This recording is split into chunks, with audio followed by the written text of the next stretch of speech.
Bueno, yo creo que todo movimiento asociativo constituye una especie de tejido, ¿no?, que está más o menos enhebrado dependiendo del número y la calidad de las personas que acaba incorporando al mismo, ¿no?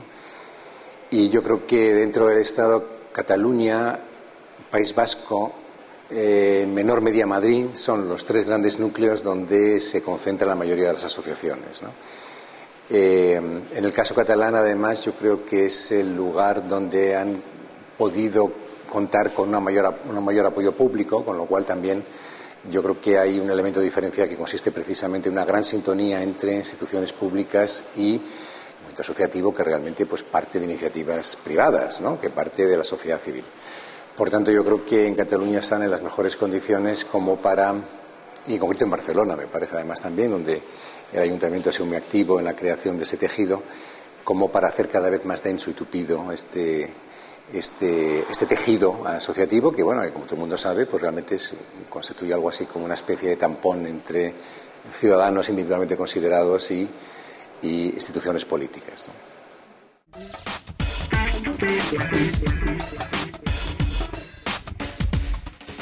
Hombre, yo creo que uno de los retos importantes es, primero, conseguir implicar en cuestiones sociales a ciudadanos que están tremendamente privatizados, que realmente solo piensan en su interés particularista.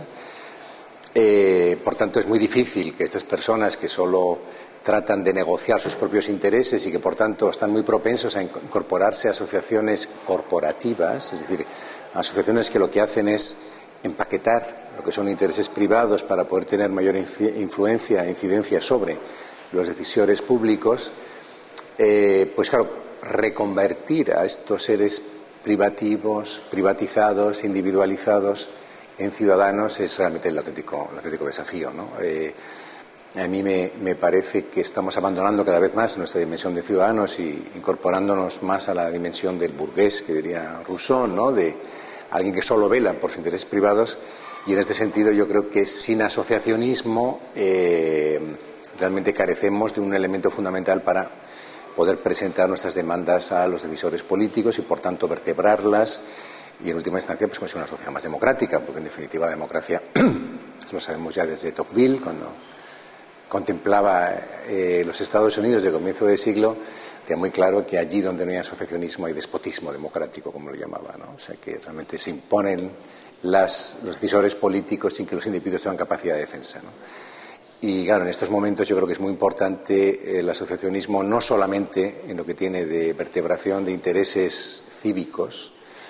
sino también para evitar una imposición excesiva por parte de los poderes públicos, ¿no?